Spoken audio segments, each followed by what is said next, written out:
పహల్గావ్ ఉగ్రదాడి తర్వాత భారత ప్రభుత్వం తీసుకున్న చర్యలతో పాక్ మైండ్ బ్లాంక్ అయింది. దాంతో దాయాది దేశం సరిహద్దులో కాల్పులకు తెగబడుతూ కవ్వింపు చర్యలకు దిగుతోంది. వాటికి ధీటుగా బదిలిస్తోంది భారత సైన్యం. అటు ఉగ్రముఖల వేటను భద్రతా బలగాలు కొనసాగిస్తున్నాయి. అణువణువు జల్లెడ పడుతున్నాయి. ఇదే అంశంపై ఇవాల్టి డిబేట్ లో మా ఎడిటర్ భరత్ తో డిస్కస్ చేద్దాం. భరత్, గత 2 రోజులుగా జరుగుతున్న పరిణామాలను బట్టి చూస్తుంటే పాకిస్తాన్ తో యుద్ధం అనివార్యం కాబోతుంది అనుకోవాలా? అంటే యుద్ధం సంబంధించి అనివార్యమైన ఉద్రిక్తతలు అయితే ఖచ్చితంగా పెరిగాయి. ఇప్పుడు హఫీజ్ సయీద్ మాట్లాడిన మాటలు కూడా మనం చూసాం. సో ఒకసారి ఇప్పుడు యుద్ధమా లేకపోతే యుద్ధం కాకుండా లిమిటెడ్ ఆర్థికంగా వాళ్ళని దెబ్బ కొట్టడమా, ఏం చేస్తే బెటర్? ఎందుకంటే రెండు కూడా న్యూక్లియర్ వెపన్స్, అనవసరాలు కలిగిన దేశాలు. సో ఆవేశం పడాల్సిన సందర్భమా, ఆలోచించాల్సిన సందర్భమా? ఈ అంశం మీద మనతో మాట్లాడేందుకు డాక్టర్ జయప్రకాష్ నారాయణ గారు ప్రస్తుతం మనతో ఉన్నారు. ఆయనకంటే ఇంకా ఈ సందర్భంలో మాట్లాడేందుకు బెటర్ ఎవరు ఉండరు. సార్ నమస్కారం. జీ తెలుగు న్యూస్ కోసం సమయం కేటాయించిన ధన్యవాదాలు సార్. నమస్తే భరత్. సార్, పెహల్గామ్ ఇన్సిడెంట్ జరిగింది, ఓకే, రకరకాల ఆర్గ్యుమెంట్స్. మనం ఇంకెంతకాలం శాంతి కాముక దేశం, ఇది కరెక్ట్ కాదు, తీవ్ర చర్యలు తీసుకోవాలి. పాలస్తీనా, ఇజ్రాయెల్ వెంటనే రియాక్ట్ అయింది, పాలస్తీనా, అమెరికా వెంటనే రియాక్ట్ అయింది ఆఫ్ఘనిస్తాన్ దాడులు జరిగినప్పుడు. మనం ఎందుకు ఆ విధంగా రియాక్ట్ కాలేకపోతున్నాం? ఇటువంటి క్వశ్చన్స్ వస్తున్నాయి. రెండో సైడ్ కూడా ఉంది. యుద్ధం అయితే వాళ్ళకు పోయేదేముంది, Pakistan already financial crisis, investment ఎవరు పెట్టేవాళ్ళు లేరు, కానీ మనకు కూడా నష్టం కదా అని అనేవాళ్ళు. సో ఏం చెప్తారు సార్, ఇప్పుడు ఏం చేయాలి? భరత్, ముందు మనం ఏం చేయాలో ఆలోచించే ముందు అసలు శత్రువు ఎందుకు ఇట్లా చేశాడో అర్థం చేసుకోవాలి. మొట్టమొదటిది, కాశ్మీర్లో పరిస్థితులు సద్దుమణుగుతున్నాయి. గత 10 ఏళ్లుగా 370 అధికారులన్నీ తీసి తొలగించడం కానీ, అక్కడ అభివృద్ధికి బాటలు వేయడం కానీ, మరి వివిధ ప్రాంతాల నుంచి భారతదేశంలో ఎక్కడి నుంచైనా అక్కడికి వెళ్లి పెట్టుబడులు పెట్టే అవకాశం ఇవ్వటం కానీ, ఇవన్నీ రావడం చేత మళ్ళీ టూరిజం వస్తున్నది, అభివృద్ధి బాగా జరుగుతుంది. ఈ సందర్భంలో ఏదో గందరగోళం సృష్టించాలి, ప్రపంచం దృష్టిని ఆకర్షించాలి. అందుకనే అమెరికా ఉపాధ్యక్షుడు మన దేశంలో ఉండగా దీన్ని చేపట్టారు. కాబట్టి మనం వాళ్ళ ఎజెండాకు అనుకూలంగా ప్రపంచం దృష్టి దీని మీద పడేట్టుగా మనం కనుక వ్యవహరించినట్టయితే మనకు లాభం కంటే నష్టం ఎక్కువ ఉంటుంది, పప్పులో కాలేసిన ఉంటుంది. రెండోది అర్థం చేసుకోవాల్సింది, మీరు ఇందాక అన్నారు, అమెరికా లాంటి బలమైన దేశం, అంతకంటే బలమైన దేశం లేదు కదా. ఆర్థికంగా కానీ, సైనిక పరంగా కానీ, ప్రపంచంలో దౌత్యపరంగా వాళ్ళకు ఉన్నటువంటి సంబంధాలు, వాళ్ళకు ఉన్నటువంటి అవకాశాలు కానీ అమెరికాను మించిన దేశం ప్రపంచంలో లేదు. అలాంటి దేశం ఆఫ్ఘనిస్తాన్ దారుణంగా, ఆఫ్ఘనిస్తాన్ అక్కడ అల్ఖైదాకి ఆశ్రయం ఇచ్చి వాళ్ళు 9/11 2001లో మరి కొన్ని వేల మందిని పట్టణ పెట్టుకుని ప్రపంచ చరిత్రలో అత్యంత తీవ్రమైన ఘాతుకమైన చర్యను చేపట్టినా కూడా ఆఫ్ఘనిస్తాన్ని ఆక్రమించుకోగలిగారు. కానీ తర్వాత ఏమైంది? $1.5 ట్రిలియన్ ఖర్చు అయింది. మరి అవమాన భారంతో సైనికులు వెనక్కి తీసుకోవాల్సి వచ్చింది. ఒక దేశాన్ని ఆక్రమించడం చాలా తేలిక, తర్వాత ఏం చేయాలో అర్థం కాదు, ఫలితమేం రాల. అట్లాగే అంతకు మించి 9/11 ప్రతీకార చర్యల్లో భాగంగానే ఆగ్రహంతో స్పందించడం వల్ల ఇరాక్ పోయారు. అమెరికా ప్రతిష్ట మొత్తం పోయింది. ఇప్పుడు ఇరాక్ వెళ్ళినప్పుడు మనంతా కూడా సందేహపడ్డాం, కానీ అమెరికా అధ్యక్షుడు చెప్పాడు అక్కడ అణ్వాయుధాలు ఉన్నాయని చెప్పని, కాబట్టి అబద్ధం ఆడతారా అనుకున్నాము. చివరికి ఎప్పుడైతే అది అబద్ధం అని తెలిసిందో ఆ ప్రతిష్ట మంట కలిసిపోయింది, అమెరికా విశ్వసనీయత దెబ్బతిన్నది. ఒక రకంగా అమెరికా పలుకుబడి ప్రపంచంలో తగ్గిపోవడం అప్పటికే ప్రారంభమైంది. అంచేత మనం పక్కన మీరు అన్నట్టుగా పాకిస్తాన్ మనతో వైరం ఉన్నమాట వాస్తవం, అనవసరంగా దుందుడు చర్యలు పాల్పడుతున్నమాట వాస్తవం. కానీ మనం ఒడుపుగా గనక లాఘవంగా స్పందించకపోయినట్లయితే, మన ప్రయోజనాలను కాపాడుకుంటూ మరి ఏ లక్ష్యం మనం కోరుతున్నామో, టెర్రరిజం అంతం కావాలి, దానికోసం ప్రయత్నం చేయకపోయినట్లయితే అనవసరంగా ఆగ్రహం వల్ల చీకాకులు దిగి మన ప్రయోజనాల కంటే నష్టాలు ఎక్కువ ఉంటాయి. మూడోది, ఇప్పుడు ప్రభుత్వం ఆచితూచి స్పందిస్తున్నది నా దృష్టిలో. ఇప్పుడు ఇండస్ వ్యాలీ అంటే మన సింధు నది మీద ఉన్నటువంటి ఒప్పందాన్ని రద్దు చేయడం కానీ, దానివల్ల ఏదో ఒక్కరోజు అద్భుతాలు జరుగుతాయని కాదు, దానికి తర్వాత చర్చించుకుందాం మనం. లేకపోతే దౌత్యపరంగా కొన్ని కఠినమైన చర్యలు తీసుకొని ఒక సంకేతాన్ని ఇస్తున్నాం, బలమైన సంకేతాన్ని. అదే సమయంలో మనం ఎప్పుడు ఎలా స్పందించాలి, ఎక్కడ స్పందించాలన్నది మనం నిర్ణయం చేసుకోవాలి. చాలా లాఘవంగా మనకున్నటువంటి సమాచారం అనుగుణంగా వ్యూహాత్మకంగా ఆలోచించాలి తప్ప కోపంతో దుందుడుగ్గా మనం స్పందించినట్టయితే మనం వాళ్ళ ఎజెండాలో చిక్కుకున్న వాళ్ళు అవుతాము. అందుచేత చాలా ఆచితూచి స్పందించాలి. ప్రపంచంలో ఈవేళ ఉన్న పరిస్థితుల్లో ఏ దేశమైనా ఇంకో దేశం మీద దాడికి దిగటం గానీ, యుద్ధానికి దిగటం గానీ అది ప్రపంచం హర్షించదు, మన ప్రయోజనాలను కూడా కాపాడదు. కాబట్టి మన ప్రయోజనాలను కాపాడుకుంటూ ఇస్లామిస్ట్ ఉగ్రవాదాన్ని అంతం చేయడం కోసం ప్రపంచం మొత్తం అభిప్రాయాన్ని కూడగట్టి మనం గట్టిగా చర్యలు చేపట్టాలి. అదే సమయంలో పాకిస్తాన్కి వ్యతిరేకం కాదు ఇది, మనం పాకిస్తాన్ సమాజానికి మనం వ్యతిరేకం కాదు, అలాగే భారతదేశంలో ముస్లింలకు వ్యతిరేకం కాదు. ఈ సంకేతాన్ని కూడా బలంగా ఇవ్వాలి. అంచేత ఆచితూచి వ్యవహరించడం చాలా అవసరం. అంటే ఇప్పుడు పాకిస్తాన్ మీద మనం యుద్ధంకి దిగితే ప్రపంచ దేశాలు మన హర్షించవా, మనం వ్యతిరేకించే అవకాశం ఉందంటారా? ఖచ్చితంగా. పాకిస్తాన్ మీద గనక నిర్దిష్టమైనటువంటి ప్రాంతాల్లో అక్కడ టెర్రరిస్టులకి వాళ్ళు చేస్తున్నటువంటి ఓతానికి వ్యతిరేకంగా గానీ, లేకపోతే వాళ్ళ ట్రైనింగ్ క్యాంపుల్ని ధ్వంసం చేయడం అలాంటివి చేపట్టినట్టయితే ఖచ్చితంగా ప్రపంచం అంతా మనకు మద్దతు ఇస్తుంది. అలా కాకుండా సందట్లో సడేమే అని చెప్పని ఒక యుద్ధానికి మనం దిగినట్టయితే మన పరువు పోతుంది, మన ఆర్థిక ప్రయోజనాలు దెబ్బతింటాయి. ఇప్పుడిప్పుడే మళ్ళీ చైనా తర్వాత అంత దేశంగా ఎదగాలని మనం పోరాట పడుతున్నాం. వచ్చే 20-25 ఏళ్ళు గట్టిగా కష్టపడినట్టయితే ఒక గొప్ప దేశంగా మనకి ఎదిగే అవకాశం, ఇన్నేళ్లు కోల్పోయిన అవకాశాలను మనం పొందే అవకాశం వస్తుంది. అది పక్కన పెట్టేసి మౌలికమైన విషయాన్ని విస్మరించి మనం పాకిస్తాన్తో సమూజ్జి అయిపోతే అది మనకు అవమానం. పాకిస్తాన్ మన ముందు చాలా చిన్న దేశం, చాలా బలహీనమైన దేశం. కానీ కొవ్వొత్తు కూడా ఆరిపోయే ముందు వెలుగును ఎక్కువ చూపెట్టే ప్రయత్నం చేస్తుంది. అంతే తప్ప దీనికి మనం ఖచ్చితంగా చాలా వ్యూహాత్మకంగా కఠినంగా స్పందించాలి, కానీ దుందుడుకు చర్యలతో తొందరపాటుతో స్పందించకూడదు.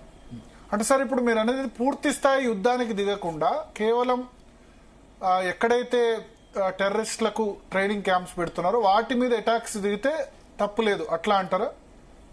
అదొకటి అంతర్జాతీయ సమాజాన్ని బాగా ప్రభావితం చేసి, ఎట్లాగైతే ఇప్పుడు ఈ మధ్య రాణాని మనం తీసుకొచ్చాం భారతదేశానికి, గతంలో గానీ ఇప్పుడు గానీ ఉగ్రవాద చర్యలకు పాల్పడినటువంటి వాళ్ళందరికీ పాకిస్తాన్ ఊతమిస్తున్న వాళ్ళందరూ కూడా మన దేశానికి వచ్చే చర్యలు చేపట్టడం, ఈ రకమైన ఏర్పాట్లు చేయాలి. గతంలో మనం చేయాలన్న ప్రపంచ సమాజం కలిసి వచ్చేది కాదు.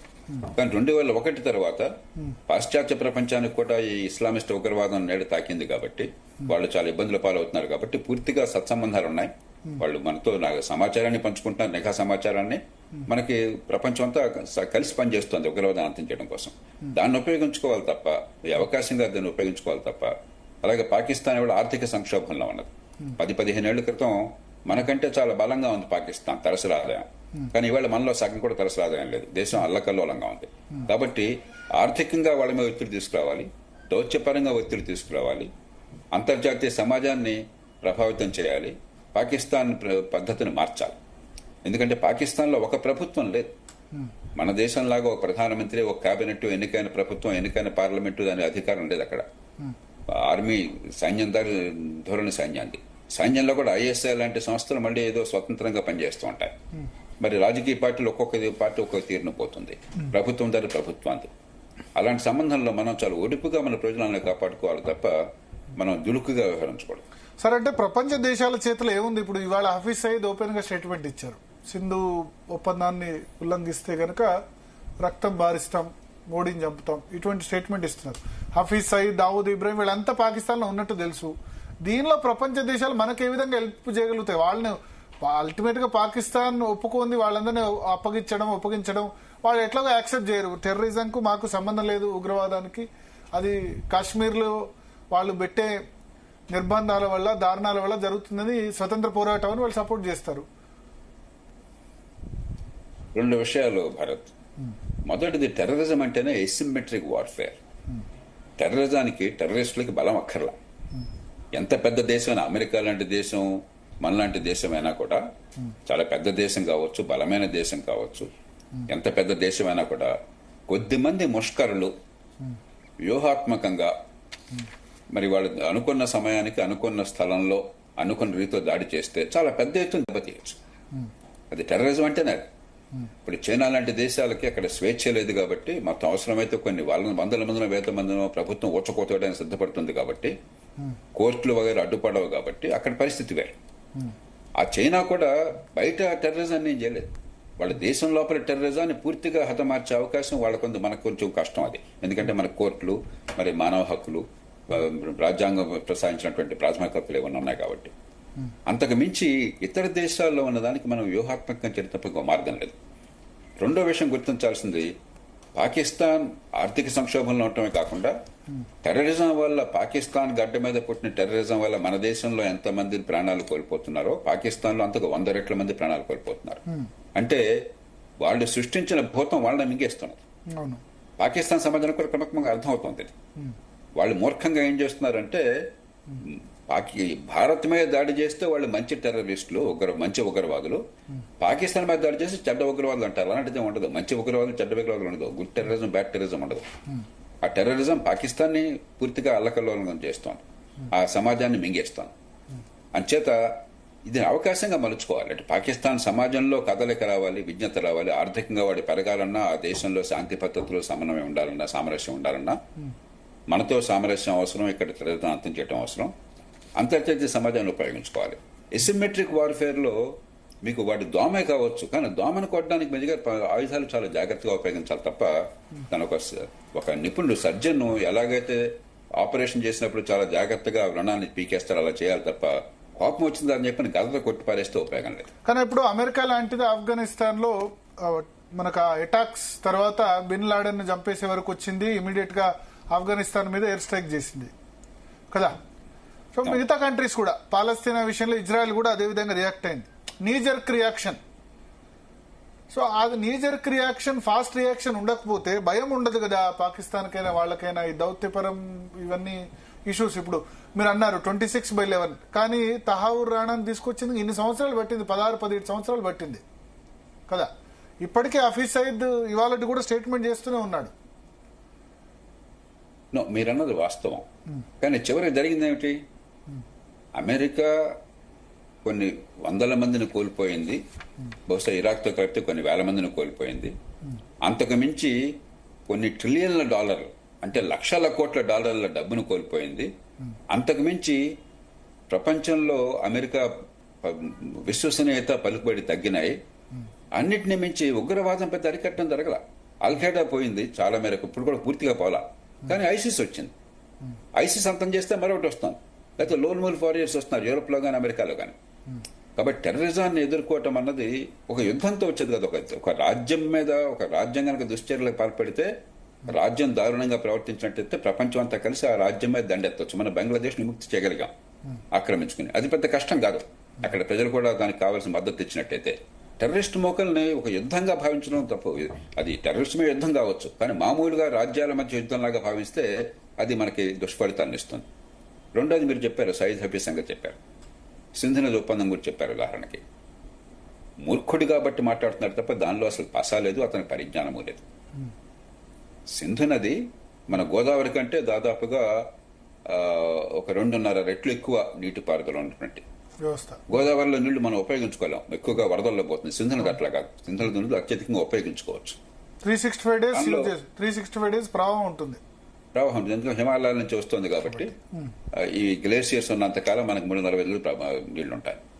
అది పాకిస్తాన్కి 84% పాకిస్తాన్కి నీళ్లు పోతాయి, 16% మనకు వచ్చేది.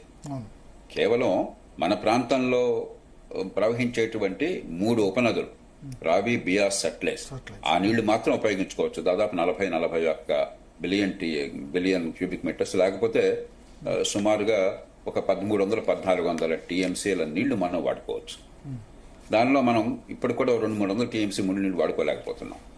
ఆ వాడుకోవడానికి పాకిస్తాన్ ప్రధానికి అడ్డంకులు పెడతాం. అలాగే పైన పాకిస్తాన్కి ఏ రకంగా నష్టం కలగకుండా హైడ్రో ప్రాజెక్టులు కొన్ని నిర్మాణం చేస్తున్నాం. అక్కడ నీళ్లు పెద్దగా నిలవ ఉండవు, చాలా తక్కువగా నిలవ ఉంటాయి. కాబట్టి మనం నీళ్లు పట్టేదేం లేదు, అంత పెద్ద ప్రవాహంలో మనం పట్టే నీళ్లు చాలా తక్కువ. దానివల్ల పాకిస్తాన్కి నష్టమే లేదు, ఒక రకంగా లాభమే ఉంటుంది. అయినా కూడా ఏదో గిల్లి గజ్జలు పెడుతోంది. అందుకనే గతంలో కూడా భారత ప్రభుత్వం ఎన్నోసార్లు స్పష్టంగా చెప్పింది, మీరు ఒప్పందం స్ఫూర్తికి అనుగుణంగా భారత ప్రయోజనాలు, పాకిస్తాన్ ప్రయోజనాలను కాపాడాలని చెప్పి మనం గట్టిగా మొట్టమొదటి పట్టుబడుతూ వచ్చాం. ఇది అవకాశంగా తీసుకుని మనం దౌత్యపరంగా ఒక గట్టి సంకేతాన్ని ఇస్తున్నాం. అంతేగాని పాకిస్తాన్కి అన్యాయం తలపెట్టట్లా. మనం కావాలన్నా కూడా సింధు నది నీళ్ళు పైన పట్టుకోపోవట్లా. మనం పట్టుకుంటే మన దగ్గర ఉండే అవకాశం కూడా లేదు. ఇప్పుడున్న 16% కూడా 16% అలాట్మెంట్ కూడా సార్ ఇప్పుడున్న 16% అలాట్మెంట్ కూడా పూర్తిగా వాడుకోలేకపోతున్నాం మనం.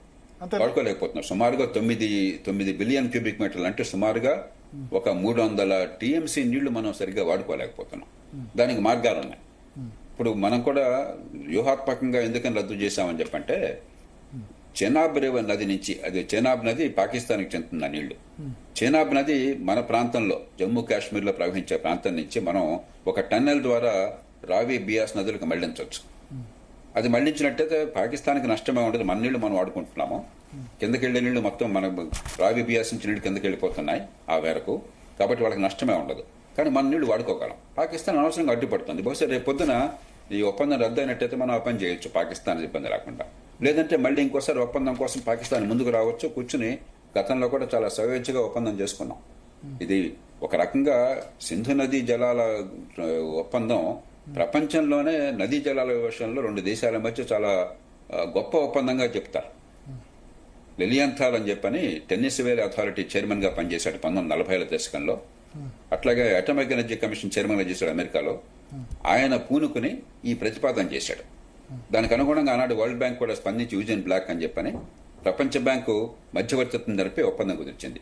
ఈ మధ్య కూడా మనకు గొడవ అయితే రెండు దేశాల మధ్య వివాదం వస్తే మళ్ళీ మనం ప్రపంచ బ్యాంక్ దాన్ని నివేదించాము. ప్రపంచ బ్యాంకు చాలా మేరకు మన వాదనను అంగీకరించింది. కాబట్టి ఒక రకంగా రెండు దేశాలు చాలా ఇబ్బందులున్నా కూడా చాలా స్వేచ్ఛగా చేసుకున్న ఒప్పందం అది. పాకిస్తాన్ ఆ స్ఫూర్తిని ఉల్లంఘించి ఇబ్బందులు చికాకులు పెడుతుంది. వాళ్ళకే నష్టం లేకపోయినా మన ఇబ్బందులు పెట్టాలని చెప్పని. కాబట్టి ఒత్తిడి కోసం తప్ప మన పాకిస్తాన్ మీరు అనేది ఏంటంటే మన 16% జలాలు మనం వాడుకుంటే చాలా, లేకపోతే ఆ ఒప్పందాన్ని పూర్తిగా రద్దు చేసి అక్కడికి పోకుండా జీలం చీనాబ్ నదులు కూడా వెళ్లకుండా పూర్తిగా అడ్డుకట్ట వేయాల్సిన అవసరం ఉందా? అడ్డుకట్ట వేయలేము, మనం వేయాల్సిన అవసరం కూడా లేదు. మనం పాకిస్తాన్ దేశాన్ని అల్లకల్లోలం చేయాలన్న కోరిక మనకు లేదు. మనం చేయాలన్నా మన చేతుల్లో కూడా లేదు. ఎందుకంటే అది కొండల్లో ప్రవాహం చేస్తుంది. అక్కడేమీ పెద్ద పెద్ద రిజర్వాయర్లు మీరు కట్టలే. అందుకనే కొద్దిపాటి కొంతమేరకు మనకు అవసరం మేరకు నీళ్ళని టన్నెల్ ద్వారా ప్రవహించేద్దాం అనుకుంటున్నాం తప్పితే అక్కడ ప్రాజెక్టుల నిర్మాణం సాధ్యం కాదు. దీనివల్ల ఏం పెద్ద ఇంపాక్ట్ ఉండదు. సింధు జలాల ఒప్పందం వల్ల పెద్దగా పాకిస్తాన్ మీద ఇంపాక్ట్ ఏమి ఉండదా? నష్టమే ఉండదు. కానీ ఇప్పుడు మీరు చెప్పినటువంటి మూర్ఖుడు ఏదో రకంగా ఇది హిందూ ముస్లిం వివాదంగా, రెండు దేశాల మధ్య మత కల్లోలంలో భాగంగా దీన్ని తీసుకొచ్చేసి సమాజాన్ని ఉద్రేకపరచాలి. అప్పుడు టెర్రరిస్టుల కోతం వస్తున్న ఉద్దేశంతో ఆ ప్రయత్నం తప్ప అంతకు మించలేదు. కాబట్టి మన ప్రయోజనాలు మనం కాపాడుకోవాలి. పాకిస్తాన్ని ఆర్థిక సంక్షోభంలో పాకిస్తాన్కి జ్ఞానోదయం కలిగట్టి ప్రవర్తించాలి. అంతే తప్ప టెర్రరిస్టుల ఏజెండాకి మనం ప్రతిస్పందించినట్టయితే వాళ్ళ మాయాజాలంలో చిక్కున్న వాళ్ళు అవుతాం. ఓకే. సో ఇప్పుడు ఇండస్ట్రీటీ రద్దును ప్రపంచ బ్యాంక్ కానీ ఇతర దేశాలు కానీ లేకపోతే అంతర్జాతీయ న్యాయస్థానం కానీ దీన్ని సమర్థించే అవకాశం ఉంటుందా? ఏకపక్షంగా రద్దు చేశారని ఇవన్నీ నిలుస్తాయా? ఇప్పుడు మనం రద్దు కూడా ఎబియన్స్ తాత్కాలికంగా దాన్ని పక్కన పెట్టేశాం. పాకిస్తాన్ కనుక జ్ఞానోదయం ముందుకు వచ్చినట్టయితే మనం మంచి ఒప్పందానికి, మరింత మెరుగైన ఒప్పందానికి సిద్ధం. లేదు అంటే మన ప్రయత్నాలు మనం చేసుకుంటాం. పాకిస్తాన్కి పెద్ద నష్టమే ఉండదు. అనవసరమైనటువంటి చికాకులు మనకు రోజువారీ లేకుండా గడిపోతాయి. Okay okay. సో మీరు అనేది ఏంటంటే, ఒకటి చాలా మంది ఏం చెప్తున్నారంటే ఇది ఒక గేమ్ చేంజర్. పాకిస్తాన్ ఆర్థిక వ్యవస్థకి ప్రధాన ఆదాయం సింధ్ కానీ పంజాబ్ స్టేట్స్ నుంచే ఎక్కువ వస్తుంది. ఈ వీటిని అడ్డుకట్ట వేస్తే గనక అక్కడ ఆటోమేటిక్ గా దాని ఆదాయం ఆర్థికంగా ఇంకా పెద్ద దెబ్బ కొట్టొచ్చు అని అంటున్నారు. అది వాస్తవం కాదు. పాకిస్తాన్కి పెద్ద దెబ్బ తగలదు, మనకు కొన్ని చిక్కులు తొలుగుతాయి అంతే. లేని దాన్ని పెద్ద పాకిస్తాన్ మొదటి నుంచి భూతద్దంలో చూపెడుతుంది, చాలా పెద్ద సమస్య అన్నట్టుగా. ఇందాక చెప్పినట్టుగా హిమాలయాల్లో ప్రవహించేటువంటి నదుల మీద పెద్ద ప్రాజెక్ట్ నిర్మాణం సాధ్యం కాదు. కాబట్టి ఆ ఫ్లోను మనం ఆపలేం. ఇప్పుడు 300-400 టీఎంసీలు వాడుకుంటే కూడా మనకు కూడా 1000 కోట్లు ఖర్చు అవుద్ది కదా? ఖచ్చితంగా అవుతుంది. ప్రాజెక్టుల నిర్మాణానికి ఇప్పుడు 300 టీఎంసీలు కావాలంటే టన్నెల్ నిర్మాణం అయితే ఎంత ఖర్చు అవుతుంది అంచనా నా దగ్గర లేవు. కానీ ఖచ్చితంగా కొన్ని 1000 కోట్లు అవుతుంది, దాని అనుమానం లేదు. అది ఎక్కడైనా దాటొచ్చు కదా. అంటే మరి అంచనా లేవు కాబట్టి నేను అంకెలు అంతా అని చెప్పిన మాట్లాడను. కానీ ఖచ్చితంగా ఖర్చు అవుతుంది. అది మనం ఖర్చు అంతా ప్రయోజనం అంతా ఆలోచన నిర్ణయం చేసుకుంటాం ఒక దేశంగా. కానీ మన హక్కుని మనం ఉపయోగించుకునే అవకాశం ఉండాలి. అలాగే వాళ్ళకి ఏ రకమైన ఇబ్బంది లేకుండా పైన కొద్దిపాటి టీఎంసీలు, ఒక 200 టీఎంసీలు దాటకుండా, ఒక 30 టీఎంసీలు 40 టీఎంసీలు దాటకుండా, 2 బిలియన్ క్యూబిక్ మీటర్లు అంటే 70 టీఎంసీల నిలవ దాటకుండా హైడ్రో ప్రాజెక్టులు ఎన్నైనా నిర్మాణం చేసుకోవచ్చు ఒప్పందం ప్రకారం. అట్లాగే వ్యవసాయం కోసం వాడకూడదు, కానీ వ్యవసాయేతర అవసరాల కోసం అని చెప్పని మంచినీళ్ళ కోసం కానీ, లేకపోతే నాన్ కన్జంప్టివ్ యూజ్ అంటాం హైడ్రో ప్రాజెక్టుల వగైరా. నాన్ కన్జంప్టివ్ నీళ్లు ఉపయోగించుకోవట్లా. ఆ నీళ్లు మనం కిందకే పంపించేస్తున్నాం. కేవలం ఆ నీళ్లు హైడ్రో హెడ్ కోసం చెప్పని పవర్ జనరేషన్ కోసం వాడుకుంటున్నాం అంతే. దానికి ఎంతైనా వాడొచ్చు మనం. కాబట్టి దాని అయినా కూడా ఒప్పందం అట్లా ఉన్నా కూడా చీకాకులు వస్తున్నాయి. ఇప్పుడు ఆ ఒప్పందం తొలగించడం వల్ల ఎఫెన్స్లు పెట్టడం చేత చీకాకులను మనం పక్కన పెట్టేసి మన పని మనం చేసుకోవచ్చు. పాకిస్తాన్ మన ఏం చేయలేదు, మనం పాకిస్తాన్ ఇబ్బంది పెట్టాలని కోరిక లేదు, చేసే అవకాశం కూడా లేదు. ఇప్పుడు మననైతే ఇబ్బంది పెడుతుంది కదా సార్, పెద్దదిగా చూస్తున్నాం మనం. పాకిస్తాన్ మననైతే ఇబ్బంది పెడుతుంది కదా, ఉగ్రవాద కార్యకలాపాలు ఇస్తుంది కదా. భౌతికంగా ఇబ్బంది పెట్టలేదు, చట్టపరంగా అంటే ఒక ట్రీటీ ఉంది కాబట్టి పాకిస్తాన్ అనుమతి కావాలి కాబట్టి పైన ప్రాజెక్టు కట్టాలంటే ప్రతిదానికి చీకాకులు పెట్టి తాత్సారం చేస్తున్నది. మళ్లీ మళ్లీ ట్రైబ్యునల్ కో వరల్డ్ బ్యాంక్ వెళ్లాల్సి వస్తుంది. అది ఆలస్యం అవుతుంది. ఆ జాప్యం లేకుండా మన పని మనం చేసుకోవచ్చు.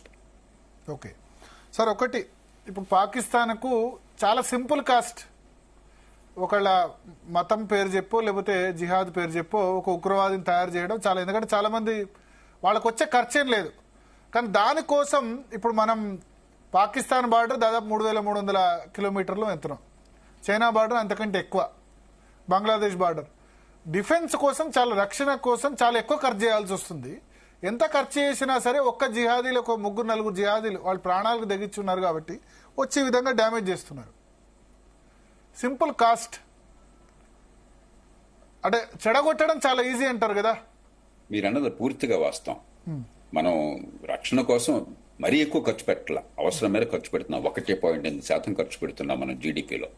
అది మరీ ఎక్కువ కాదు, తక్కువ కాదు. బట్ టోటల్ బడ్జెట్ లో చూస్తే 10% కదా, 3 లక్షల కోట్లు.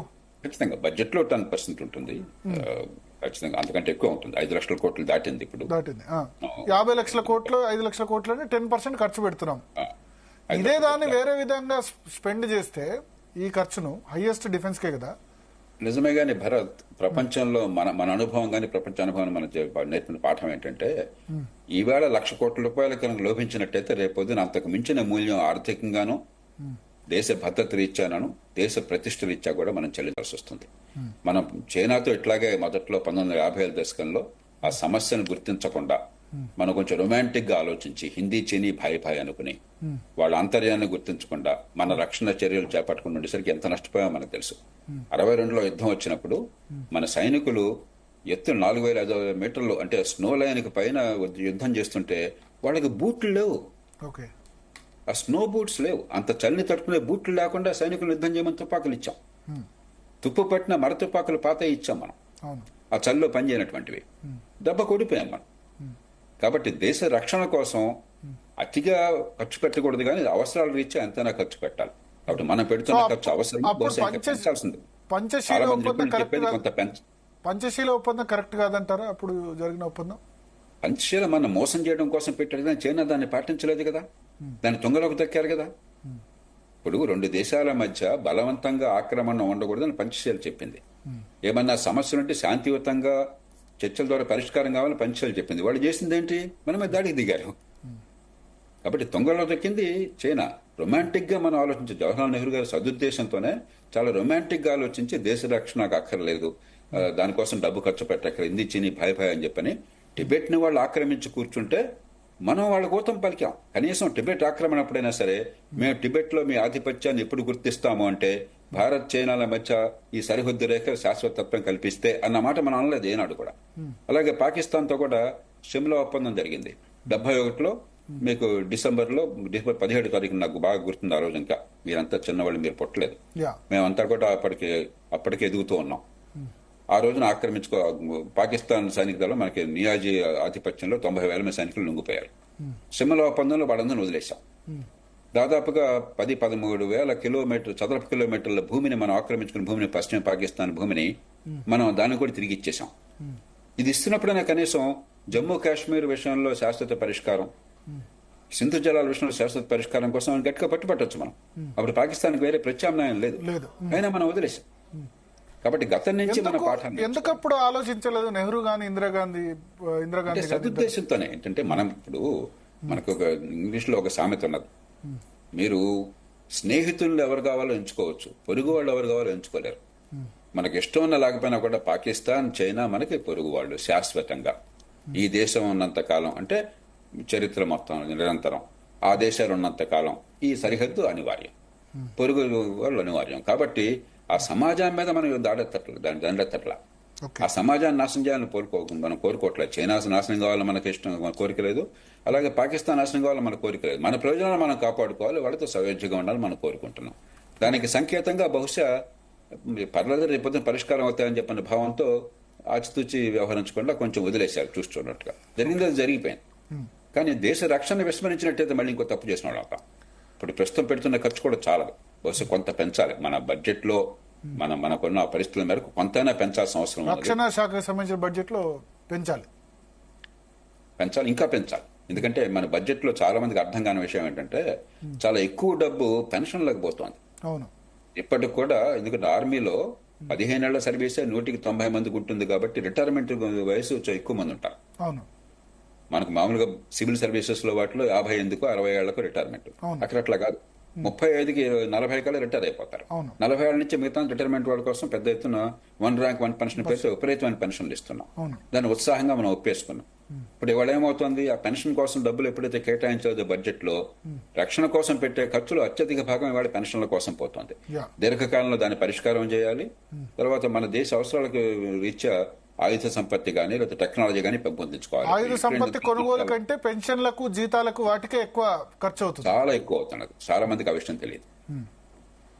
సేమ్ ఇక్కడ అంటే రాష్ట్ర ప్రభుత్వాలు కేంద్ర ప్రభుత్వ ఉద్యోగులకు కూడా డెవలప్మెంట్ కంటే ఎక్కువ ఈ పెన్షన్స్ జీతాలకే ఎక్కువ పోతున్న పరిస్థితి చాలా చాలా అయిపోతున్నది. మీరు రాష్ట్రాలు చూసినట్టయితే జీతాలు, పెన్షన్లు, వడ్డీలు ఈ మూడు కలిస్తే చాలా రాష్ట్రాలకి సొంత ఆదాయం కంటే ఖర్చు ఎక్కువ అవుతుంది. ఢిల్లీ నుంచి వచ్చే వనరుల కంటే కొన్ని సందర్భాల్లో ఖర్చు దాటుతున్నది. 85-90% అవుతుంది. ఢిల్లీ నుంచి వచ్చే వనరులతో సహా కలిపితే కూడా 85-90% అవుతున్న రాష్ట్రాలు చాలా ఉన్నాయి. కొన్ని 100% దాటిపోతున్నాయి. అంటే ఆర్థిక సంక్షోభానికి గమనిస్తున్నట్లేదు. అంటే ఆర్థికంగా మనం మీరు అన్నారు ఇందాక ఎలాగ దీర్ఘకాలను అరికట్టుకోవాలని చెప్పంటే దానికి రెండు మార్గాలు. ఒకటి, ఆర్థికంగా మన దేశం శరవేగంగా పెరగటం. తేరిపారు ఎవరు చూసినా కూడా భారతదేశానికి కనుక మనం తేరిపారు చూస్తే నష్టపోతామని చెప్పిన భయాన్ని కలిగించడం. రెండు, ఈ దేశంలో సమాజం మన రాజకీయంగా ఎలక్షన్ టైంలో ఎవరికైనా ఓటేసుకుందాం, ఇష్టం వచ్చిన వాళ్ళకి మన స్వేచ్ఛను అనుభవిద్దాం.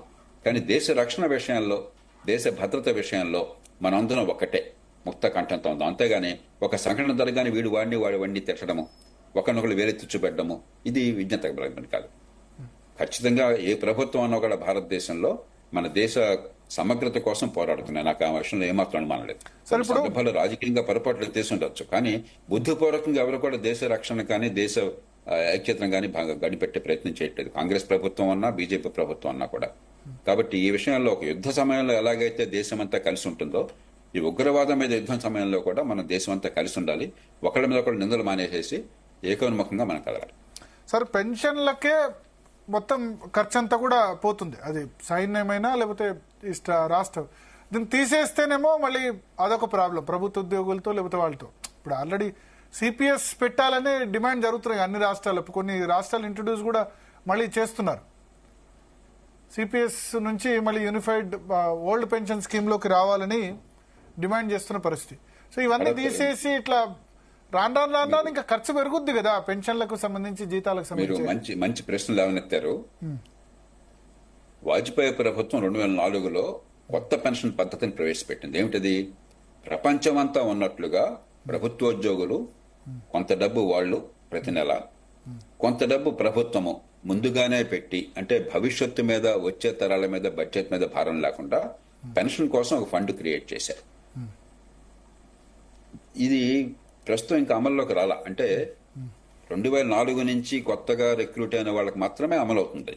అంటే వాళ్ళు రిటైర్ అయ్యేది ఎప్పుడు 2034, 2040 ఆ ప్రాంతాలకు 30-35 ఏళ్ళు పనిచేశారు కదా. కాబట్టి అప్పటి నుంచి దీని ప్రభావం కనిపిస్తుంది. 2004 లోపల రిక్రూట్ అయిన వాళ్ళందరూ రిటైర్ అయిన తర్వాత వాళ్ళకి పాత పెన్షన్ పద్ధతి వర్తిస్తుంది. కానీ ఒక పరిష్కారం అంటూ వచ్చింది. ఇప్పుడు కొన్ని రాష్ట్రాలు, కొన్ని పార్టీలు తొందరపాటుతో ఎన్నికల్లో ఓటే పరమావధిగా దేశం నాశనమైన పర్లేదనే ఉద్దేశంతో ఎన్నికలంటే భయపడిపోయేసి కొంతమంది ఉద్యోగ సంఘాల ఒత్తిళ్లకు లొంగేసి దేశ భవిష్యత్తుని పూర్తిగా తాకట్టు పెడుతున్నాయి. కొన్ని రాష్ట్రాల్లో, ఉత్తరాదిన కొన్ని రాష్ట్రాల్లో మళ్ళీ పాత పెన్షన్ పద్ధతి దానికి వెళ్దామని ప్రకటించారు. మళ్ళీ ఈ మధ్య ప్రభుత్వాలు మారినే వీళ్ళని వెనక్కి వెళ్తున్నారు. మనకి కర్ణాటకలో ప్రకటించారు పాత పెన్షన్ పద్ధతికి వెళతామని, చాలా మూర్ఖంగా, ముందు చూపు లేకుండా. ఆంధ్రప్రదేశ్లో కాంగ్రెస్ పార్టీ, తెలంగాణలో కాంగ్రెస్ పార్టీ ప్రకటించింది. కానీ 2 చోట్ల కూడా ప్రజాభిప్రాయాన్ని కనుగొని ఆ రాజకీయ పార్టీలు కూడా కాస్త విజ్ఞతతో మనం పొరపాటును తొందరపడి మాట ఇచ్చాము, ఇది కనుక చేస్తే రాష్ట్రం భవిష్యత్తు నాశనం అవుతుందని గుర్తించి ఇప్పుడు మన విషయంలో మౌనంగా ఉన్నాయి. కాబట్టి మనమంతా కూడా గొంతునెత్తాలి. ఉద్యోగుల ప్రయోజనాలను కాపాడాలి. వాళ్ళకి పెన్షన్ అందాలి. పెన్షన్ వద్దని ఎవరు అంటలా. కానీ పెన్షన్ ఈ దేశంలో సామాన్య ప్రజలు కట్టే పన్నుల డబ్బుల్లోంచి మేము ఇచ్చేస్తాము, భవిష్యత్తులో ఎంతైనా పెన్షన్ పెరిగిపోతుంది, డబ్బులన్నీ జీతాలకే పెన్షన్లకే పోతాయి, మన భవిష్యత్తు అధోగతి అంటే సమాజం ఒప్పుకోకూడదు. పెన్షన్ కోసం డబ్బులు ప్రత్యేకంగా పక్కన పెట్టే ఏర్పాటు ఉన్నది, దాన్ని కొనసాగిద్దాము. ఈ మధ్య జాతీయ స్థాయిలో పెన్షన్ పద్ధతి కూడా కొంత మరింత ఉదారంగా చేశారు. ఉద్యోగాల్లో ఉన్నటువంటి ఆందోళనను గమనించి ప్రభుత్వం ఒక కనీసం గ్యారంటీ వచ్చే ఏర్పాట్లు చేస్తుంది. అలాంటి ఏర్పాట్లు కొన్ని చేసుకోవచ్చు. మనం ఆంధ్రప్రదేశ్లో గ్యారంటీడ్ పెన్షన్ పద్ధతిని గత ప్రభుత్వం తీసుకొచ్చింది, మంచి సంప్రదాయం. నేను బహిరంగంగా ఆహ్వానించాను. ఆ రకంగా మార్పులు చేర్పులు చేసుకోవచ్చు. కానీ భవిష్యత్తు మీద పెన్షన్ భారం పెట్టడం అనేది మన పిల్లల బతుకుల్ని మనం నాశనం చేయటమే. మన కోసం అని చెప్పని, మనం ఆడంబరాల కోసం అని చెప్పని మన పిల్లలకి ఆస్తుపాస్తులు లేకుండా చేసి వాళ్ళని అప్పులు పాలు చేసే అధికారం ఎవరికీ లేదు. ఒక కుటుంబానికి ఎట్లాగైతే అది తప్పు, ఓ దేశానికి ఒక ప్రభుత్వానికి అంతే తప్పు. అంచేత సమాజం ఈ విషయాల్లో చాలా మేలుకోవాలి.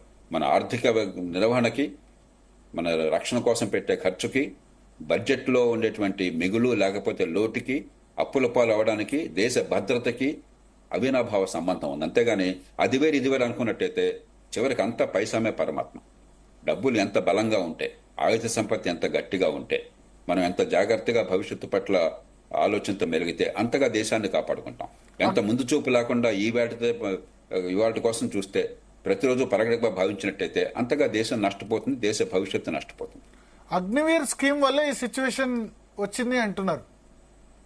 కాదు, రిక్రూట్మెంట్ ఆర్మీలో లేకపోతే వాటిలో చేయకపోవడం వల్ల, చాలా నింపకపోవడం వల్ల, అగ్నివీర్లో కొద్దిమందికి కంపల్సరీ రిటైర్మెంట్ ఇవ్వడం వల్ల లేదు. ఇది పూర్తిగా తప్పు వాదన. భరత్, ఏమైందంటే ప్రభుత్వం నిజంగా చేయాల్సిన పని అన్ని పార్టీలు కలిసి కూర్చుని సైనిక దళాలకు కూడా మిగతా ప్రభుత్వోద్యోగులకు లాగానే ఈ కొత్త పెన్షన్ పద్ధతి తీసుకురావాలి, కంట్రిబ్యూటరీ పెన్షన్ పద్ధతి తీసుకురావాలి. దానికి ప్రభుత్వం కొంచెం తటపట ఇస్తూ ఏం చేశారంటే, ఈ పెన్షన్ అవసరం లేకుండా 15 ఏళ్లు లేకుండా 5 ఏళ్లు మాత్రమే వాళ్ళు గనక ఉద్యోగంలో ఉన్నట్టయితే పెన్షన్ అవసరం ఉండదు. దానికోసం డబ్బులు కావాలంటే వాళ్ళు 10-15 లక్షల రూపాయలు అదనంగా ఇచ్చేద్దాం వాళ్ళు స్థిరపడడం కోసం, ఆర్మీ నుంచి బయటకు వెళ్ళాక. అందుకోసం చెప్పి అగ్నివీర్ ఏర్పాటు చేశారు. అంటే పెన్షన్ పద్ధతిని సవరించలేకపోవటం చేత దానికి ప్రత్యామ్నాయంగా అగ్నివీర్ వచ్చింది. కానీ అగ్నివీర్ వల్ల పెన్షన్ సమస్య రాలా, పెన్షన్ సమస్య వల్ల అగ్నివీర్ వచ్చింది. నిజాయితీ అనే పరిష్కారం ఏమిటంటే కంట్రిబ్యూటరీ పెన్షన్ సిస్టమ్ ని జవాన్లకు కూడా వర్తింపచేయటం, ఈ దేశంలో సైనిక దళాలకు వర్తింపచేయటం.